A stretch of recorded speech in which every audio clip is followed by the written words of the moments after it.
Good afternoon, everybody. So I'm Joanna, I'm Head of Marketing and Supported Development for the National Trust for the Yorkshire and North East region.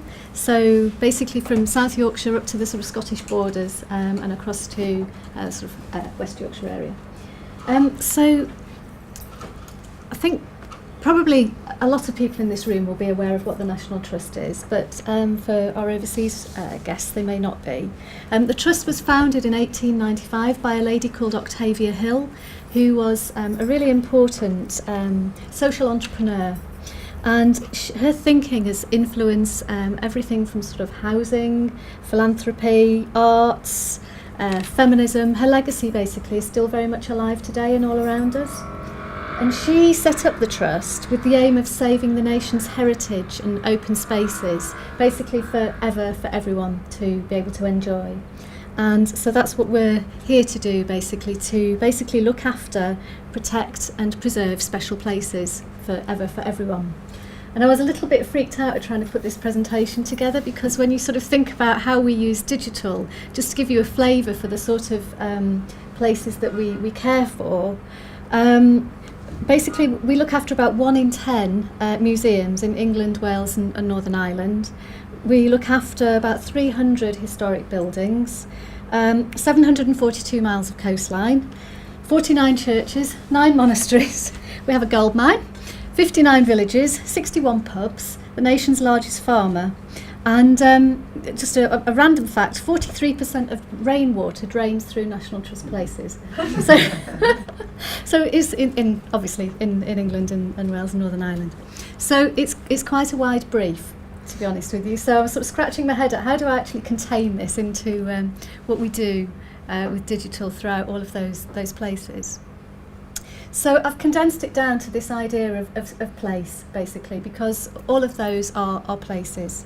And what we do is we exist to connect people with places, and we want to help people really grow people's love of places, because we think that if somebody really connects with a place, then they're more likely to care for it.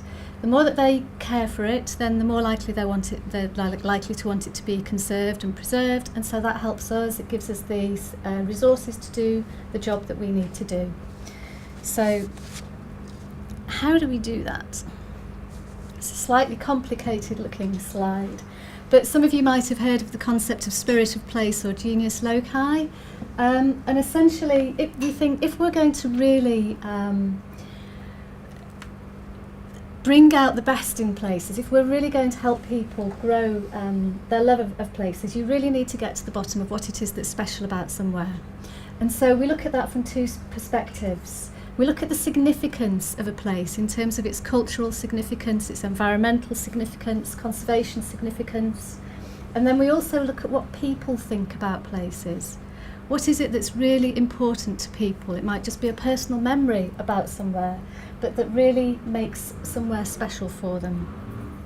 And so the spirit of place is the encapsulation, basically, of what makes places special to people and what makes somewhere unique, distinctive and cherished. And so we will then take that spirit of a place and we will use it through absolutely everything we do when we're looking after somewhere.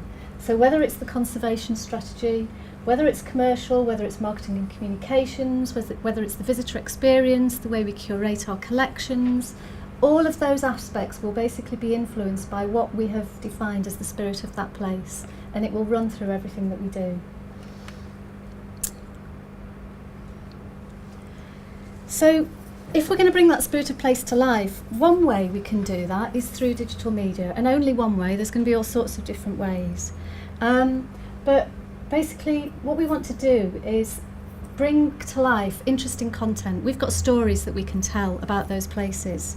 So if we can share content through digital communications that appear on the devices that people want to use, that are based around where somebody is using GIS technology, that's tailored to them. We've heard about the concept quite a few times today about personalisation, and that aligns to their interests. Then we think we can actually get the most appropriate content to people and supporters to help connect them to that place and to help connect them to that heritage, that cultural heritage of that particular place. Of course, we've got our collections online. You would expect us to have, just like other museums, etc. We do have the National Trust Collections database that anybody can access. We're working our way through that. There's about 750,000 items on there at the moment. By the time we finish, there'll be 1 million. But that's only touching a tiny percentage of the population, really. There's only a small amount of people, academics, real sort of people with a deep interest who will be interested in that sort of information. And it's not just that audience that we're interested in. We're interested in connecting people on a much wider scale with cultural heritage. So, because of the difficulty of trying to cover everything that we do, I'm going to sort of do a top level in terms of the strategy, really. So we have all of these things, we have all of these places, we have all of this content. How can we actually turn that sort of product information, for a better phrase, into engaging stories? And that comes through our sort of content marketing strategy, if you like, where we're shifting from just trying to sort of put out product information, which can be a bit dry, it can be a bit dull, and turning that into engaging stories that will really connect someone with that particular item or that particular place. And our content marketing doesn't just go through digital media, obviously it goes through a whole raft of different media, but digital media are one particular way that we can actually get that out to people. Personalisation, I've heard it several times today, very much about making sure that the content you get out to people is the content that they're really interested in. And that's something that we're really focusing on at the moment. And then we're prioritising mobile, because mobile devices, tablets have completely overtaken laptops. That's how people are consuming digital media now. That's where the focus needs to be. And we're not there yet. The National Trust mobile experience at the moment is poor, but we're working on it, and it won't be poor pretty soon. We have something called digital personas. So this is about putting the customer at the heart of what we're doing, the audience at the heart of what we're doing. And we've sort of broken down the sort of audience, if you like, into 6 different personas. And we've built up quite a lot of detail on these people by doing research. So Owen organiser, 5% basically of the audience overall. And we know all about Owen and that type of person. We know what devices Owen uses and how he likes to consume information on digital devices. We know about his demographics. We know about his social media usage. We know what types of special places he's interested in and his interests. And that we think about these personas all of the time when we're using digital technology, to think, are we talking to the person that we're trying to talk to in the right way, in a way that will appeal to them? And we've also mapped it against our segment model that we use across all of our normal visitor audiences. And it just helps keep you focused in terms of, are you actually talking to somebody in the way that they want to receive information?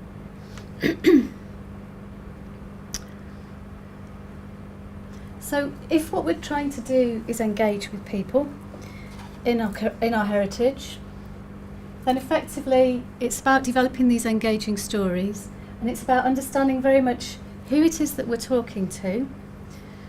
And it's a pity that Jo has had to leave, because this touches on what she was talking about before in terms of pooling all of the information that we've got on our audience into one place, so that we've got what we're calling a single supportive view. So all of the different databases that have got information about our members, our visitors, are all going into one pot so that we really understand the audience's needs, their wants, their interests. We have insights so that we know what people are doing, and GPS so that we know where people are visiting, where they're consuming the content.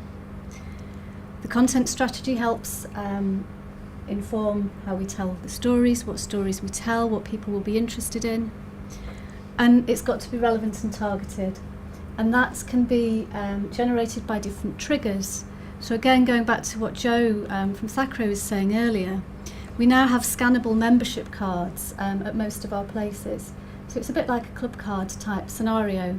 And we'll be encouraging people to scan the card at various points on a visit, so that we can capture more information about their habits, what it is they're doing, what they're buying, what exhibits they're looking at, for argument's sake, and really just starting to understand their behaviour, and then that will trigger particular communications to people. It will trigger what content we supply to people. And then devices and platforms needs to be completely responsive, and we need to make sure that we're really delivering the cultural information, the cultural content through the devices that people want to use. And we think if we get that right, then we really will get that engagement, the cultural heritage, and people will then want to share. And that's where the social strategy kicks in. And obviously, like every other organisation, we use virtually all of the different social platforms extensively.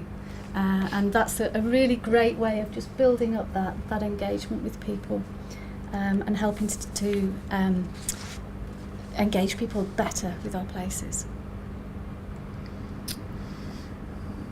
So it's a bit of a shift. It's a shift from this sort of one-size-fits-all type of approach whereby you think you've got a collection and it's enough to just sort of push it out there and people will consume it, to actually delivering the right content to people that really adds value to their visit, to their experience, to their relationship with somewhere. It's not about one-way information, it's about two-way content engagement. It's about these stories around special places. A shift, I think, from informing people to entertaining them, and some people like that, some people don't. And then sort of moving away from fixed content to dynamic, personalised experience. And there's about a million examples I could give you of the type of things that we're doing. We haven't got time for that this afternoon, but we use all the different sort of digital technologies that have been touched upon today, whether it's video of, I don't know, a puffin laying its egg on the Farne Islands and people can watch that via the website, whether it's fundraising. There's a particular bridge up in the northeast of England which is very close to the heart of a lot of people in the sort of Newcastle area, which got washed away in floods recently. We made a video, we used crowdfunding to basically fundraise for the replacement of that, and within days we'd secured the funding that we needed to replace it. So no matter which platform really, we're using them all just to engage with people. And so what we want people to feel after they've engaged with us in terms of a digital experience is that they will feel more inspired, that special places are important, and we want them to discover more, enjoy them more, so it will deepen their engagement of a particular place, and then talk more about it, because the more that they talk and share, the more likely other people are to then engage with places and understand why that cultural heritage is important and get more out of it. So.